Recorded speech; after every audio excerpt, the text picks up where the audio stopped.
Paul Naron, vous vouliez poser des questions à propos du Polisario et nous engageons la dernière partie de cette émission. Oui, bonjour Majesté. À propos du Sahara, vous n'avez pas l'impression que la guerre du Sahara se rapproche de plus en plus de l'Algérie, du côté de Tindouf? Les derniers affrontements entre le Polisario et votre armée du côté de Zag donnent l'impression que la situation devient extrêmement grave.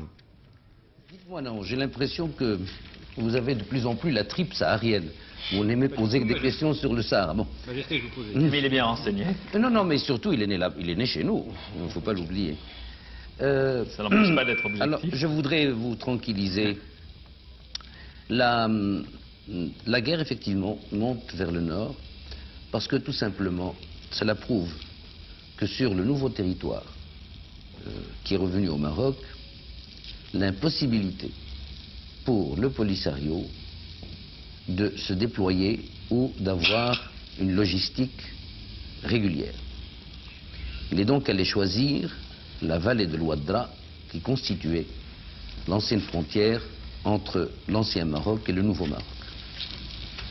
Or, qui connaît la vallée de l'Ouadra sait que c'est une vallée de 400 km avec des canyons et des gorges crayeux dans lesquels il y a des cavernes, dans lesquels il y a beaucoup de grottes et quelquefois infranchissable parce qu'il faut faire 20 km pour pouvoir trouver un passage pour les véhicules. Il est certain que nous n'avions pas fait attention de ce côté-là car nous pensions que jamais les Algériens, je dis bien, n'auraient encouragé ou supporté le Polisario à l'intérieur de frontières qu'elle-même a reconnues. Bon, la surprise a été quelque peu désagréable pour nous, mais de vastes opérations de nettoyage sont en cours et je tiens ici à mettre au point une chose, c'est que les dernières dépêches de l'AFP qui ont émané d'Alger et qui étaient signées par un Algérien, du reste l'humanité a fait la bêtise de reproduire la dépêche avec la signature de l'Algérien correspondant de l'AFP, donne 2000 hommes tués au Maroc. Et vraiment, il faudrait une bombe atomique pour pouvoir tuer 2000 hommes d'un seul coup.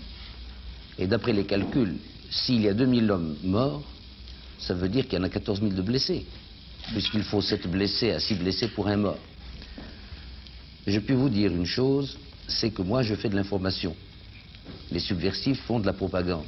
Il est plus facile de faire de la propagande que de l'information. Majesté, comment vous jugez le président Chadli par rapport au président Boumedienne? Alors je tiens à mettre les choses au point. Oui. D'abord. Je puis vous dire officiellement, et je le dis péniblement, mais officiellement, que nous avons perdu 82 hommes, pas plus. Pas plus de 82 hommes. Mais qui contrôle, Majesté, qui contrôle la région militairement à l'heure actuelle, du côté de Zag? Vous ou le Polisario? Bien, si vous voulez venir vous y promener, c'est moi qui vous conduirai, c'est pas le Polisario. C'est un engagement qu'il prend assez vite. Eh bien, il est d'accord. Eh bien, avec. Majesté, est-ce que vous pensez que vous allez vers des négociations avec les Algériens, avec le Polisario? Comment sortir de ce qui est de plus en plus une guerre qui coûte des vies, qui coûte de l'argent à vous, au peuple marocain?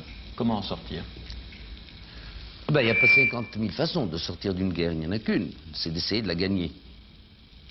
Vous me direz que c'est une affaire qui ne peut pas se terminer par une victoire de l'un ou la défaite de l'autre.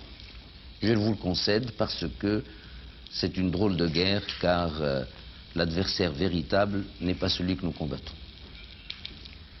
L'adversaire véritable n'est pas le président Chadli ou l'ANP. Ce sont des moyens logistiques qui sont mis à disposition du Polisario. Ce ne sont pas les dollars de Kadhafi qui apportent l'armement quand on veut et comme on veut. Nous sommes en train de nous battre pour défendre une fenêtre africaine et pour défendre une région d'une certaine idéologie.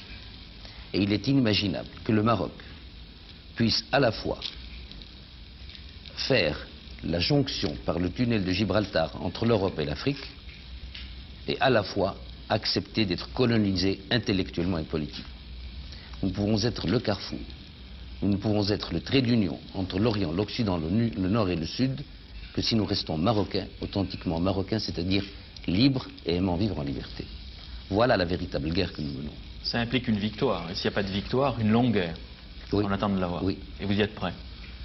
Moi, que voulez-vous, je ne puis... Quel est mon rôle au Maroc?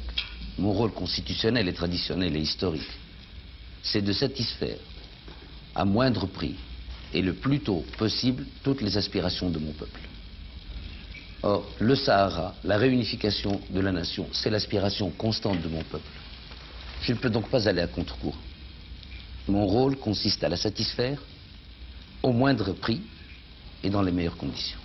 Et est-ce qu'ici vous avez obtenu en France soit une médiation française, soit une neutralité française, soit des armes et une neutralité Nous avons dès le départ, obtenu de la part du gouvernement français une neutralité, du reste, qui n'est pas une neutralité, dans ce sens que la France n'est pas concernée par cette affaire.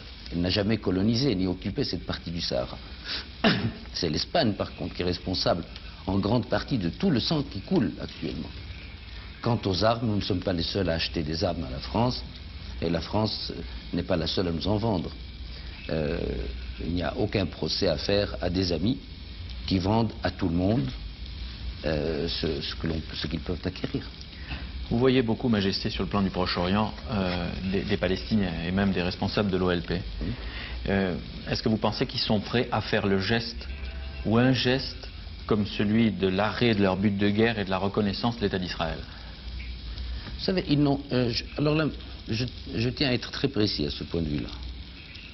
Et je vous dirais que l'OLP d'aujourd'hui n'est pas l'OLP de Choukairi. Oui, mais pourtant il y a eu un attentat encore hier. Mais ça, il y en aura tant que l'affaire ne sera pas réglée. Il ne faut pas penser... D'abord, il n'y a pas de trêve entre les Palestiniens et Israël. Les Palestiniens sont disposés à reconnaître Israël si le monde les reconnaît. Ils disent, nous, c'est notre seul atout. Si on reconnaît, c'est la seule chose que nous pouvons donner, nous ne possédons rien. La seule chose que nous pouvons donner. Et ils savent qu'ils se sont engagés dans un processus de cohabitation constante, globale, dans tout ce que cela consiste, mais à condition qu'on reconnaisse l'OLP. Ils disent, nous reconnaîtrons Israël. Et qui doit faire le premier geste? Je pense que ce serait... Pourquoi perdre son temps entre le premier et le deuxième? Ça pourrait être concomitant.